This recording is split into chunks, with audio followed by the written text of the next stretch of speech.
Alright, let's talk about something critical. A massive supply chain disruption, the kind that can truly impact your daily life, is not just a distant possibility anymore.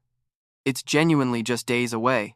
We're talking about a situation threatening to wipe store shelves clean of the items you rely on every single day. Now, this isn't some wild prediction based on guesswork or speculation.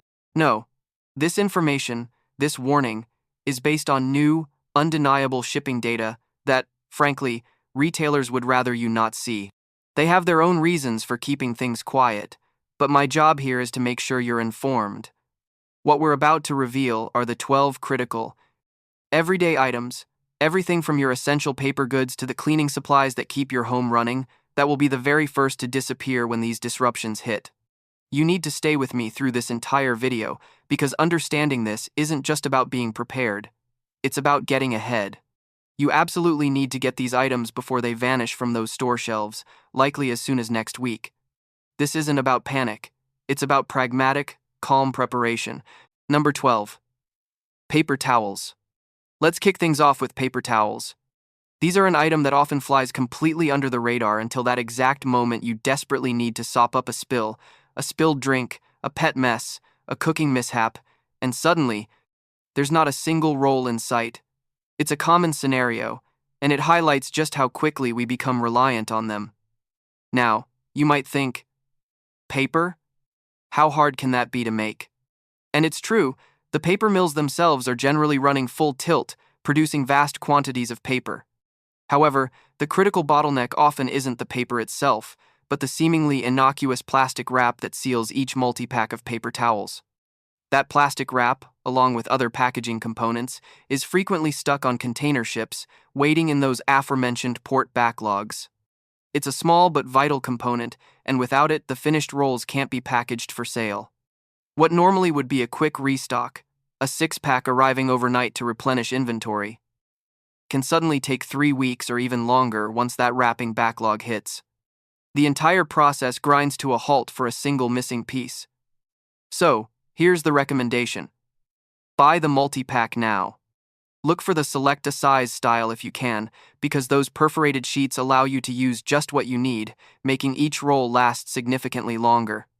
And for storage, consider stashing one entire pack in a dry closet or a high shelf in your pantry, somewhere you rarely open. Why? Out of sight, out of mind, especially if you have curious toddlers or even older kids who might otherwise go through them too quickly. This isn't about excessive hoarding. It's about having a reasonable buffer for an item that disappears quickly. Number 11. Dishwasher detergent pods. Next up, dishwasher detergent pods. These little packets appear so simple, so convenient, but their simplicity belies a surprisingly complex global supply chain. Each pod contains a specific imported polymer that forms the film, designed to dissolve precisely in the wash cycle. The catch? Often, a single, highly specialized plant, perhaps in Germany or another specific region, supplies a significant portion, sometimes even half, of the global demand for this particular film. If a single barge carrying these critical polymers is delayed, if there's a manufacturing issue at that one plant, or if port congestion holds up shipments, the entire pipeline for dishwasher detergent pods hiccups. It creates a ripple effect that can quickly lead to empty shelves thousands of miles away. We've actually seen telltale signs of this vulnerability already. Warehouse clubs, those big bulk retailers, quietly capped purchases of these pods last month. That's a classic indicator that they're managing dwindling inventory and anticipating future supply issues. Your best bet? Grab a large 90-count tub this week. But here's a crucial storage tip. Keep it sealed tightly. Humidity is the enemy of these pods. If moisture gets in, the individual pods can start to clump together, turning into a sticky, unusable brick. If you're someone who isn't a fan of pods, or if they become unavailable, don't despair. Powdered dishwasher detergent is a perfectly viable alternative. Just make sure to measure carefully according to your machine's instructions so you don't waste it. A little often goes a long way. Number 10. Disposable razors. Disposable razors.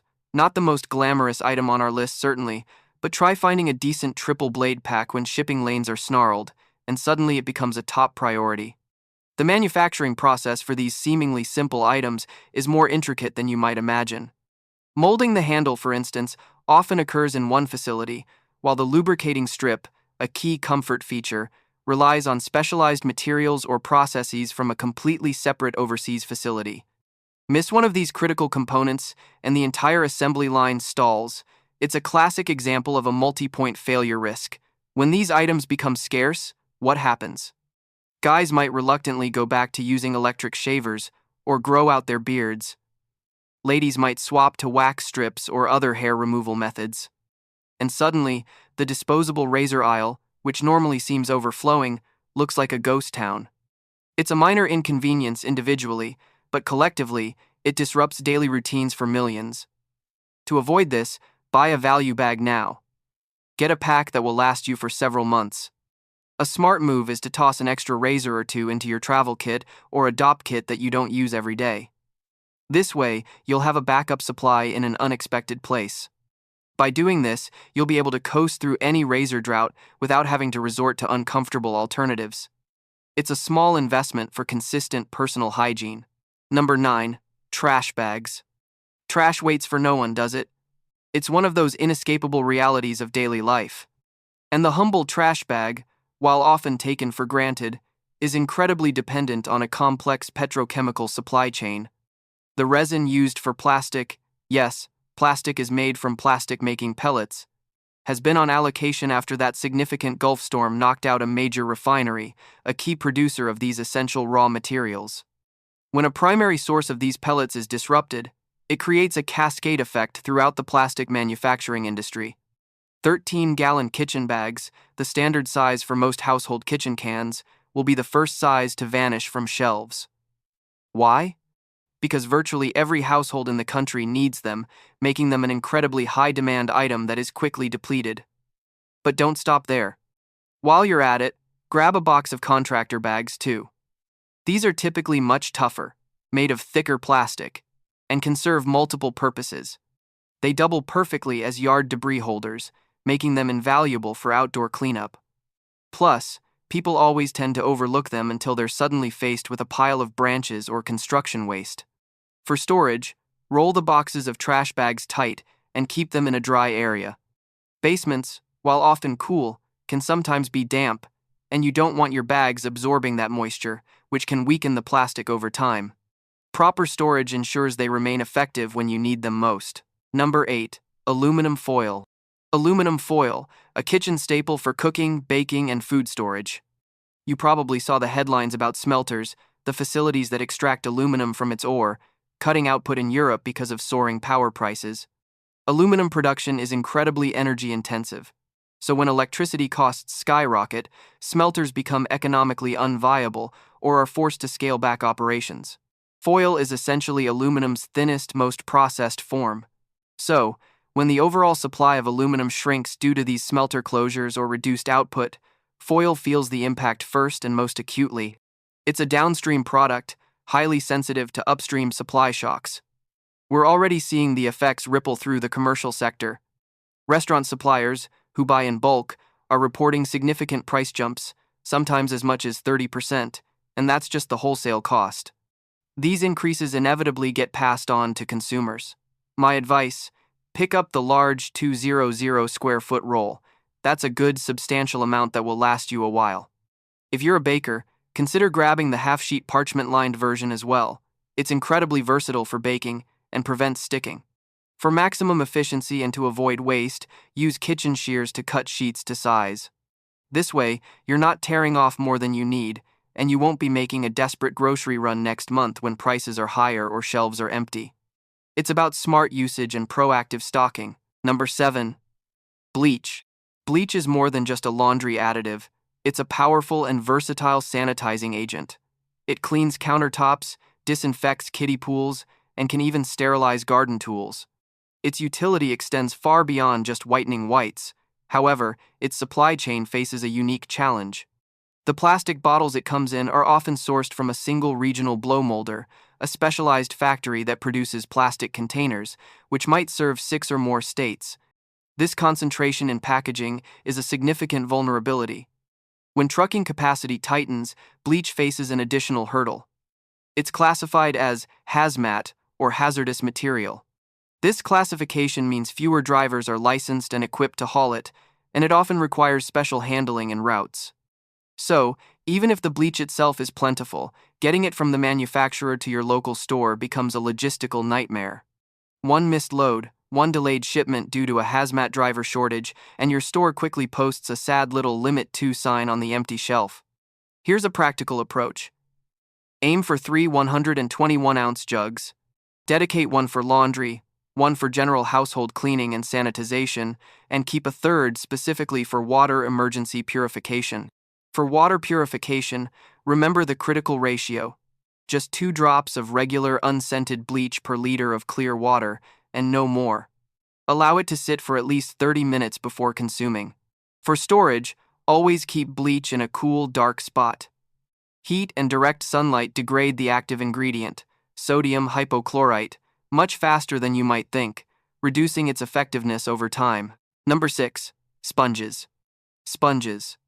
Individually, they are incredibly light and seemingly insignificant, but collectively, they represent a massive essential category of household cleaning. Most scrub sponges, those common green and yellow ones, require 2 key components: imported cellulose for the absorbent sponge part, and that wiry green scrub layer for abrasive cleaning. The challenging part? These 2 components often ship from opposite coasts of opposite continents. Think about that for a moment. One part from Asia, another from Europe, both needing to converge at an assembly plant. When international shipping schedules slip, when container ships are delayed, or when port congestion occurs at multiple points along these global routes, these components simply don't show up at the manufacturing facility. This means sponges, as a finished product, don't show up on store shelves. People often assume, oh, any rag will do, until they're faced with stuck-on eggs laughing at them from a frying pan, or dried-on food stubbornly clinging to a plate. That's when the true value of a good scrub sponge becomes apparent. My recommendation? Stock a jumbo pack now. Sponges are incredibly cheap, lightweight, and take up minimal space. You'll find yourself using them for everything from washing dishes to scrubbing baseboards to cleaning bathroom tiles. Having a good supply ensures you're never caught without this fundamental cleaning tool, allowing you to maintain hygiene and cleanliness in your home even when supplies are tight. Number 5. Canola oil. Edible oils are what I like to call the stealth shortage. They're not always front-page news, but their availability and price can fluctuate dramatically based on global events. For example, Ukraine's sunflower crop, a major global supplier, has been severely impacted by ongoing conflicts. Simultaneously, palm oil quotas have tightened in Asia due to environmental concerns and export restrictions. When these primary sources are disrupted, canola oil often steps in to fill the gap in global demand. However, the Canadian canola harvests, a major source, came in smaller this year after significant drought conditions. This means crushers, the facilities that process canola seeds into oil, are prioritizing domestic buyers first, ensuring their local markets are supplied before exporting. This reduced global supply, coupled with increased demand, means a single 1-liter bottle of canola oil could jump $3 overnight or simply become unavailable. So, here's the strategy. If you're a casual cook, someone who uses oil occasionally, buy 2 bottles. If you fry regularly or do a lot of baking, aim for 4 bottles. For storage, always keep edible oils in a dark pantry. Light, especially direct sunlight, speeds up rancidity, causing the oil to go bad prematurely and develop off flavors. And critically, practice FIFO, first in, first out. Rotate your stock, move the oldest bottle to the front and the newest to the back. This simple practice ensures you're always using the freshest oil and minimizing waste. Number 4. Pet food dry kibble. Let's be real, your fur kid, whether it's a dog or a cat, will absolutely not understand an empty bowl. Their world revolves around routine and consistent meals. The supply chain for dry kibble, especially high-quality meat and grain varieties, is surprisingly complex. It often sources ingredients, specific proteins, grains, vitamins, and minerals, from 5 or more different countries. Each of these ingredients has its own unique supply chain vulnerabilities. Compounding this, New veterinary paperwork rules and increased scrutiny at borders have recently slowed down border crossings for these imported ingredients. This means delays in getting those essential components to pet food manufacturing plants. Warehouses, the central hubs for distribution, have already told distributors to expect intermittent outages starting as early as next month. Intermittent outages is corporate speak for expect empty shelves sometimes, without much warning. My advice for pet owners: grab the medium-sized bag, even if you normally buy smaller bags. Often, the per-pound price is better on the medium to large sizes, giving you more bang for your buck. And don't worry about shelf life. Dry kibble, when stored properly, can last for up to a year if you clip the bag shut tightly after each use. To further protect your investment and keep pests out, don't forget to get a cheap snap-on lid for the bag or transfer the kibble to an airtight container. This keeps ants, rodents, and moisture at bay, preserving the food for your beloved pet. Number 3. Toilet paper. Ah, toilet paper. The undisputed panic-buying champion of recent memory. We all remember the great toilet paper crisis of 2020. While mills have significantly increased their output since then, trying to meet surge demand and build resilience, a peculiar bottleneck remains. The cardboard tubes. Yes, those seemingly simple, brown cardboard tubes at the center of every roll often come from just 2 or 3 primary suppliers, often concentrated on the East Coast. When trucking capacity is constrained, when those freight trucks idle or are delayed, the delivery of these tubes stops first. Without the cardboard tubes, the finished toilet paper rolls cannot be wound, packaged, or shipped. It means the rolls themselves can't get wrapped and sent to stores, even if the paper production itself is fine. You know the drill from past experience. A bulk pack now is a wise investment. Stash it somewhere dry, like a closet or under a bed. And here's a plea: resist the urge to clear the entire shelf. Be mindful of your neighbors and community. If you hate the hoarding vibes that come with buying a massive 30-pack, then opt for a more discreet 12-pack instead. It's still enough of a buffer to get you through initial shortages without looking like you're building a bunker for the apocalypse. It's about sensible preparedness, not selfish accumulation. Number 2. Feminine care products. These items, unfortunately, rarely make it onto the typical doomsday or preparedness lists, but they absolutely should. Feminine care products, pads, tampons, liners, are vital essentials for half the population, and their absence can create significant personal hardship and hygiene issues. We've seen cotton and rayon shortages, key raw materials for many of these products, which have pushed manufacturing lead times out to a staggering 90 days. That means what's ordered today might not be produced and shipped for 3 months. Adding to the problem, stores generally keep minimal backroom stock of these items. Why? Because their shelf life is technically unlimited, or at least very, very long. So, retailers don't feel the urgency to keep huge reserves in storage. This combination of long lead times and minimal store inventory creates a perfect storm. When panic buying inevitably hits, these aisles empty faster than snack chips on game day. The social stigma often associated with these products also means people are less likely to openly discuss their scarcity, further exacerbating the problem for those who need them. If you, or anyone in your household, needs pads or tampons, my strong recommendation is to grab a multi-month supply this week. Think about what you'd need for 3 to 6 months. And while you're at it, consider picking up an extra box or two to donate to a local women's shelter or community aid organization. Shortages disproportionately hit vulnerable women hardest, and a small act of generosity can make a huge difference in someone's life during a difficult time. Number 1. Infant formula. Finally, coming in at number 1, with 0 substitutes and 0 negotiation, infant formula. This is not just an essential. For many infants, it is the sole source of nutrition, a life-sustaining product. The formula plants in the U.S. have faced incredibly strict FDA inspections and regulations following last year's recalls and contamination scares. While these measures are crucial for safety, they've also resulted in production runs that are smaller, more tightly scheduled, and have less margin for error. What this means in practical terms is that even one minor packaging hiccup, one small equipment malfunction, or a minor delay in a critical ingredient can cause shelves to go bare for weeks, if not months. The impact of such a shortage is immediate and severe for families with infants. Even if you don't have a baby yourself, you likely know a new parent, a grandparent, or someone expecting. Please, spread the word about this critical vulnerability. For parents, the advice is clear. Pick up 2 extra cans of formula minimum. That's a reasonable buffer without being excessive. When you're at the store, make it a habit to check the expiration dates, specifically looking towards the back of the shelf where newer stock is often placed.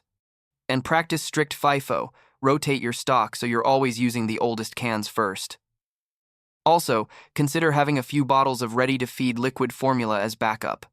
While powder is often more economical, the ready-to-feed liquid typically lasts longer once opened and can be a lifesaver in a pinch, especially if water or power is an issue.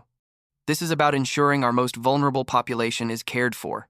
Look, a supply chain wobble, a temporary disruption in the flow of goods, doesn't have to spiral into a personal crisis for you and your family. By proactively grabbing these 12 essential items this week and by storing them smartly using the tips we discussed, you're going to glide through the next shortage wave with a sense of calm and control. While everyone else is playing aisle tag, desperately searching for basic necessities, you'll be well prepared. Remember, preparation isn't paranoia. It's not about fear-mongering or imagining worst-case scenarios. It's simply good, responsible household management. It's about being proactive rather than reactive. So, stay stocked, stay sane, and I'll keep watching the trucks, the ports, and the freight indexes for you. I'll see you in the next one, providing you with more actionable insights to keep your household resilient.